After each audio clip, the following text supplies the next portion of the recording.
Hello students, so welcome back to my YouTube channel S and R के education. आज हम start करेंगे क्लास 11th की एक्सरसाइज 1.2 के बेसिक कॉन्सेप्ट और उससे संबंधित कुछ उदाहरण। इससे पहली एक्सरसाइज के बेसिक कॉन्सेप्ट में हमने समुच्चय पढ़ा था और समुच्चय को निरूपित करने वाली विधियों के बारे में पढ़ा था।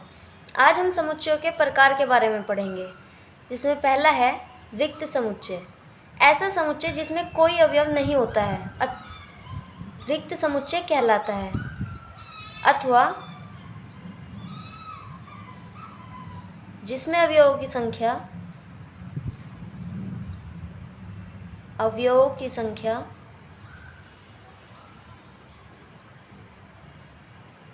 शून्य होती है।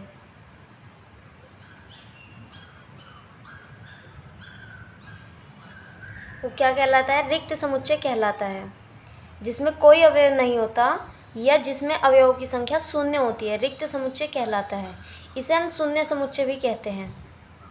इसे शून्य समुच्चय भी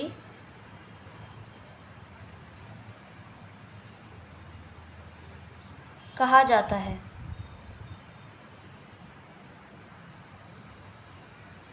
इसे हम एक उदाहरण के द्वारा समझते हैं। जैसे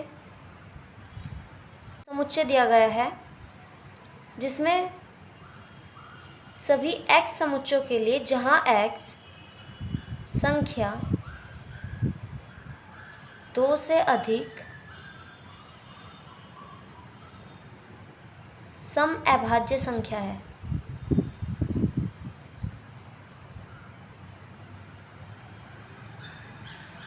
यह हमें उदाहरण दिया गया है। एक समुच्चय है जो सभी x समुच्चयों के लिए जहां x संख्या 2 से अधिक सम अभाज्य संख्या है। 2 से अधिक सम अभाज्य संख्या कोई नहीं होती है, ये हमें पता है। केवल 2 ही एक ऐसी संख्या है जो सम संख्या भी होती है और अभाज्य संख्या भी होती है। तो 2 से अधिक सम अभाज्य संख्या कोई नहीं होती है। तो यहाँ पर समुच्चय कैसा होगा? ये रिक्त समुच्चय कहलाएगा। और इसे हम फाई से प्रदर्शित करते हैं। इसे फाई से प्रदर्शित किया जाता है।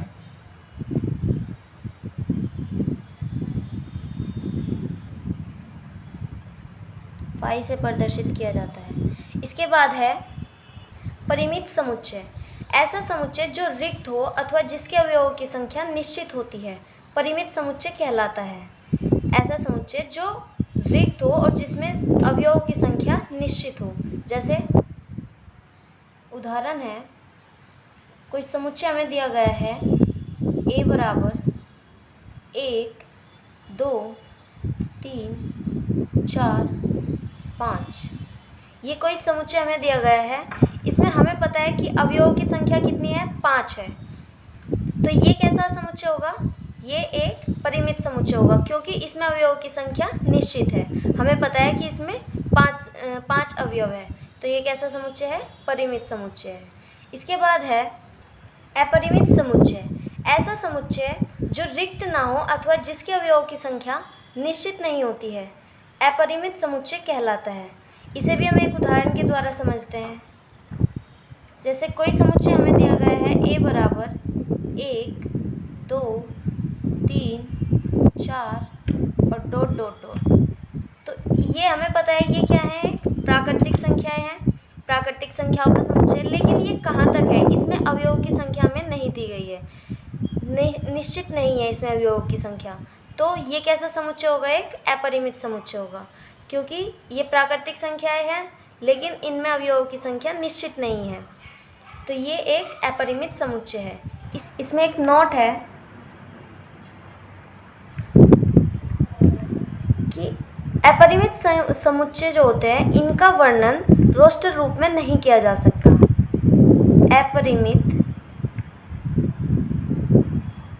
समुच्चयों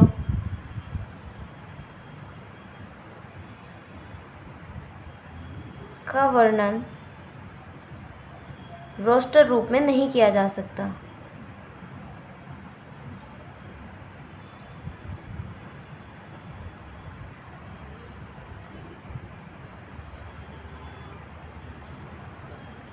क्योंकि इनकी संख्या निश्चित नहीं होती है। क्योंकि इनकी संख्या निश्चित नहीं होती है।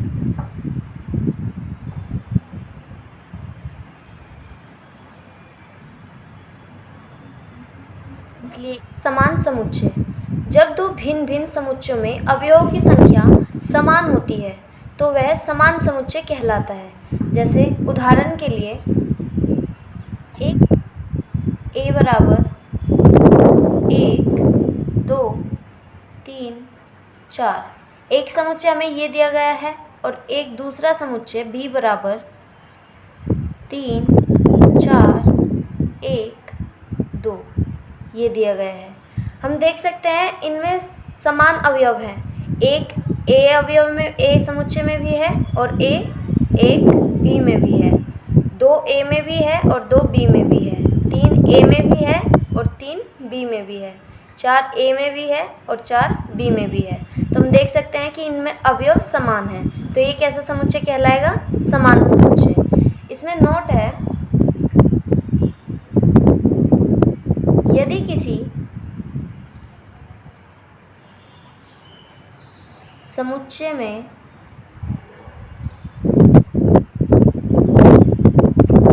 एक या एक से अधिक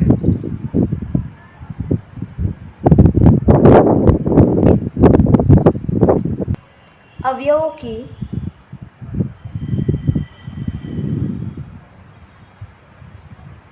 पुनरावृत्ति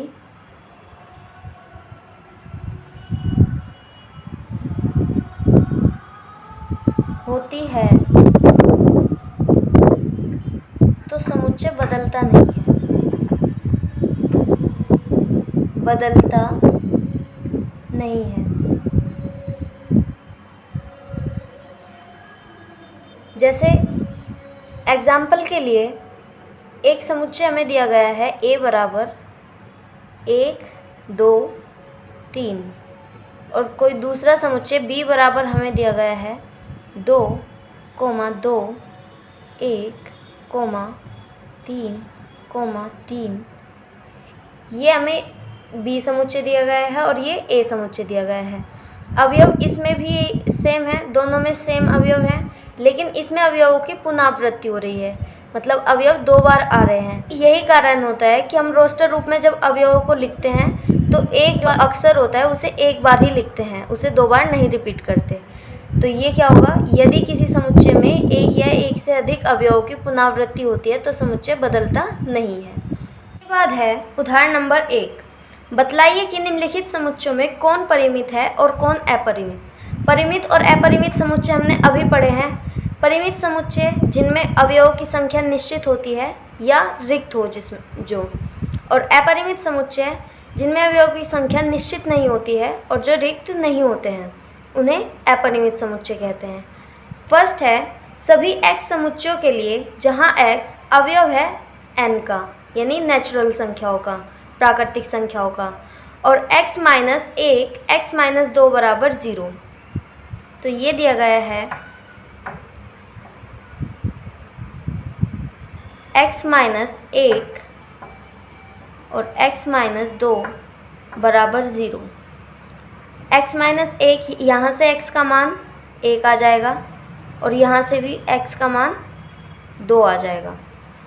तो ये जो समुच्चय बना a बराबर 1, 2 और 1 और 2 प्राकृतिक संख्याएं हैं, तो ये क्या होगा, और इसमें अवयवों की संख्या भी निश्चित है, तो ये परिमित समुच्चय होगा।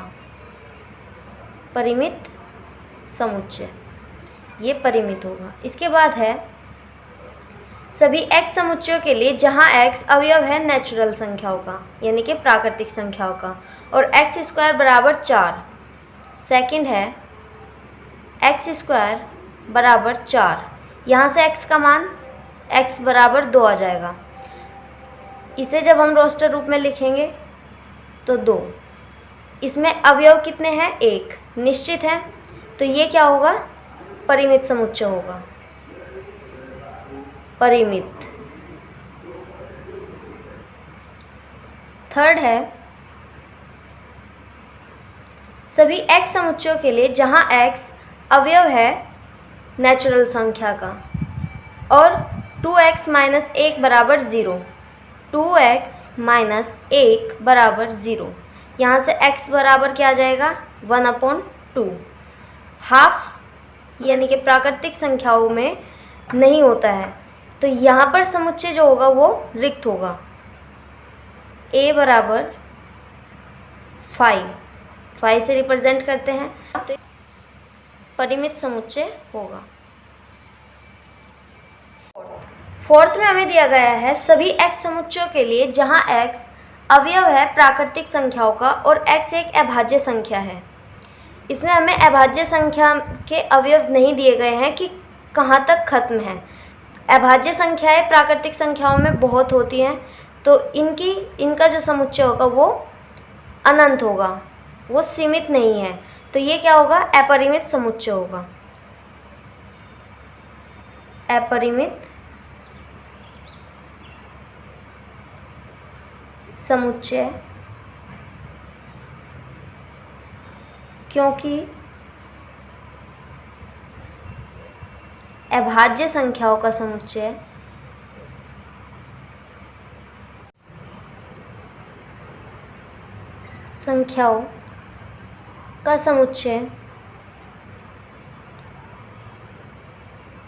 अनंत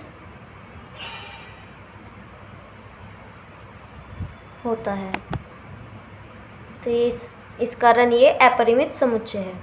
इसके बाद है फिफ्थ, सभी x समुच्चयों के लिए जहाँ x अवयव है नेचुरल संख्या का और x विषम है। नेचुरल संख्याओं में विषम संख्याएं अनेक होती हैं, तो विषम संख्याओं का समुच्चय भी अनंत होता है। इसमें हमें नहीं दिया गया है कहाँ तक खत्म है संख्या या कहाँ से स्टार्ट है। इसमें x विषम संख्या है, तो ये भी क्या होगा, एक अपरिमित समुच्चय होगा। फिफ्थ, अपरिमित समुच्चय क्योंकि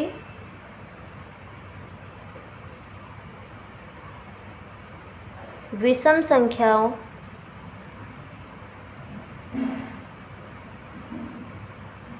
का समुच्चय अनंत होता है। उदाहरण नंबर 2, समान समुच्चयों के युग्म छाटिए, यदि ऐसा कोई युग्म है और कारण भी बतलाइए।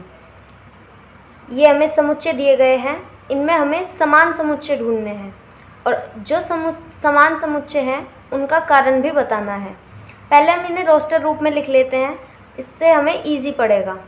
तो पहला है a बराबर 0,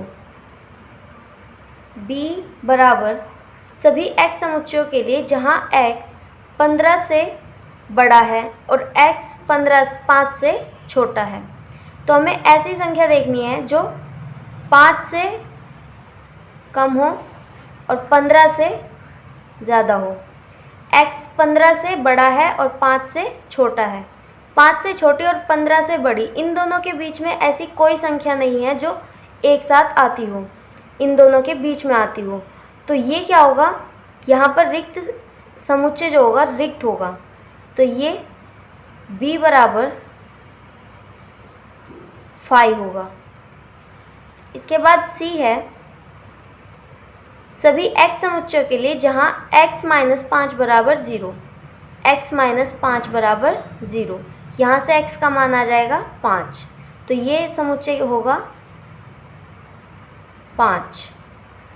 इसके बाद है d बराबर सभी x समुच्चयों के लिए जहाँ x स्क्वायर बराबर 25 है, x स्क्वायर बराबर 25, यहाँ से x बराबर क्या आ जाएगा, प्लस या माइनस 5। 25 का वर्गमूल करेंगे तो 5 आ जाएगा, प्लस या माइनस के। तो ये जो समुच्चय होगा वो होगा माइनस के 5 कोमा प्लस के 5। इसके बाद है e बराबर सभी x समुच्चयों के लिए जहाँ x समीकरण x square minus 2x minus 15 बराबर 0 का धन पूर्णांक मूल है। समीकरण x square minus 2x minus 15, इसे हम सोल्व करेंगे। गुना करके 15 आना चाहिए और घटाकर 2 आना चाहिए। तो एक्स स्क्वायर 5 में से अगर 3 घटाएंगे तो 2 आएगा, और 5 की अगर 3 में गुना करेंगे तो 15 आएगा। Minus 5x plus 3x minus 15, x minus 5 plus 3 बाहर ले लेंगे, x माइनस 5, x माइनस 5 और x प्लस 3 बराबर 0। यहाँ से x का मान आ जाएगा 5 और यहाँ से x का मान आ जाएगा माइनस 3। तो इसमें भी 2 मान आए, 5 और माइनस 3। हमें इसमें दिया गया था कि x square minus 2x minus 15 बराबर 0 का धन पूर्णांक मूल है। धन पूर्णांक यानी कि इसमें हमें सिर्फ पॉजिटिव संख्या देखनी है। तो पॉजिटिव संख्या इसमें 5 है, तो e बराबर क्या होगा समुच्चय 5। हम इसमें नेगेटिव नहीं लेंगे, ऋणात्मक नहीं लेंगे। अब हमें देखना है कि इनमें कौन कौन से समुच्चय बराबर हैं। ए हमें 0 दिया गया है, बी में 5 है, सी में 5 है, डी में माइनस 5 और प्लस 5 है, और ई में 5 है। इनमें से केवल 2 ही समुच्चय बराबर हैं, सी और ई। सी और ई बराबर हैं, बाकी के कोई भी समुच्चय बराबर नहीं है। तो सी बराबर ई। हम देख सकते हैं सी में भी 5 है और ई में भी 5 है। ई और डी बराबर नहीं है क्योंकि इसमें माइनस 5 है, इसमें केवल 5 है। तो इसमें इन सारे समुच्चयों में से केवल सी और ई ही बराबर है, क्योंकि इसमें अवयव समान है, इसलिए ये क्या होगा समान समुच्चय। इसलिए समान समुच्चय होगा।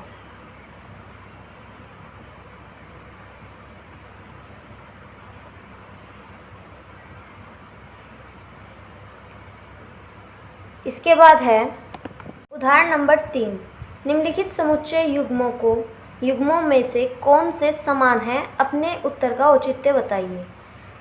2 समुच्चय हमें दिए गए हैं, इनमें हमें बताना है कि कौन से समुच्चय समान हैं और हमें कारण भी बताना है।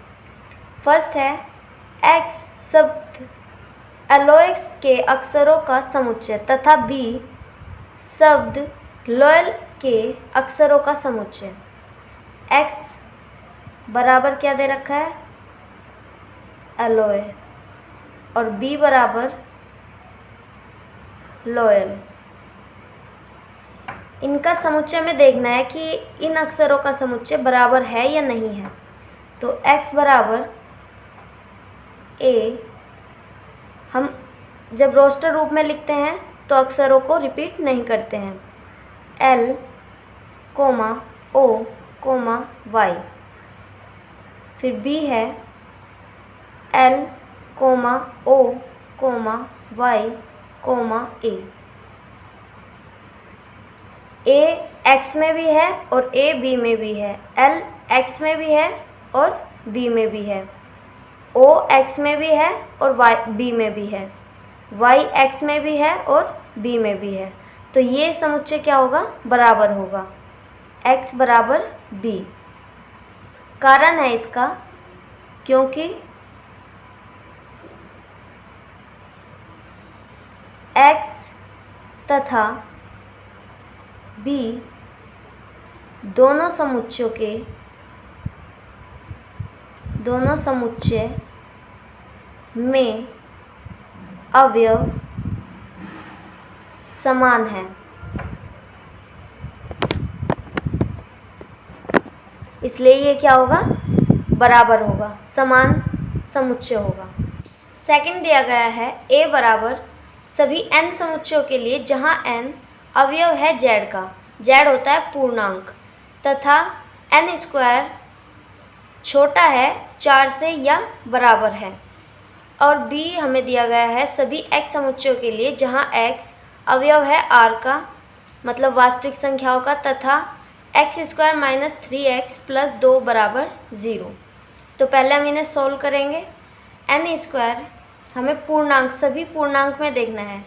तो a बराबर n की जगह पहले हम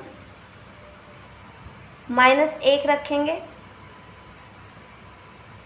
n² 4, ये हमें देखना है। तो n की जगह 1 रखने पर 1 का वर्ग माइनस 1 का वर्ग बराबर 1 आएगा, जो कि छोटा है 4 से। इसके बाद n की जगह 2 रखेंगे। तो n की जगह 2 रखने पर 2 का वर्ग माइनस 2 रखेंगे पहले, माइनस 2 का वर्ग कितना आएगा 4। तो ये क्या होगा 4 के बराबर होगा। इसके बाद n की जगह 0 रखेंगे, 0 का वर्ग 0 आएगा। इसके बाद n की जगह 1 रखेंगे, 1 का वर्ग 1 आएगा। n की जगह 2 रखेंगे, 2 का वर्ग 4 आएगा। तो 4 भी क्या होगा 4 के बराबर होगा। तो ये जो a बराबर आया, ये समुच्चय क्या बनेगा, a बराबर, पहले तो है -1 का वर्ग किया, फिर -2 का, उसके बाद 0, उसके बाद 1, उसके बाद 2। तो a हमारा ये आ गया। इसके बाद हम b देखते हैं। b में हमें दिया गया है सभी x समुच्चयों के लिए जहाँ x अवयव है r का, यानी कि वास्तविक संख्याओं का, तथा x² माइनस 3x प्लस 2 बराबर 0। यह हमें दिया गया है x² माइनस 3x प्लस 2 बराबर 0। गुना कर 2 आना चाहिए और जोड़कर 3 आना चाहिए। तो 2 की 1 में गुना करेंगे 2 आएगा, और 2 उनमें 1 जोड़ेंगे तो 3 आएगा। x² minus 2x plus x plus 2 बराबर 0। x बार कॉमन ले लेंगे, x माइनस 2 प्लस 1 x, यहाँ बार माइनस है तो अंदर का चिन्ह ये चेंज हो जाएगा, तो ये माइनस होगा। यहाँ पर बाहर माइनस है तो अंदर यहाँ पर चेंज हो जाएगा, प्लस माइनस हो जाएगा, -2 बराबर 0। तो यहाँ से x बराबर x माइनस 2 और x माइनस 1, यहाँ से x के मान आ जाएगा 1 कोमा, और यहाँ से x का मान आ जाएगा 2। तो x के 2 मान आए, प्लस के 1 और प्लस के 2। तो इनका जो समुच्चय बनेगा b बराबर 1,2। हम देख सकते हैं कि a में जो है -1, -2, 0, 1 और 2 ये अवयव है, लेकिन b में केवल 2 ही अवयव हैं, 1 और 2, और ये क्या होंगे बराबर नहीं हैं। तो ये a बराबर नहीं है b के, क्योंकि इनमें अवयवों की संख्या समान नहीं है। तो आज की वीडियो हम यहीं पर समाप्त करते हैं। वीडियो पसंद आई हो तो वीडियो को लाइक और शेयर ज़रूर कीजिएगा। अगर आपने अभी तक मेरे चैनल को सब्सक्राइब नहीं किया है तो मेरे चैनल को सब्सक्राइब भी कर लीजिएगा। धन्यवाद।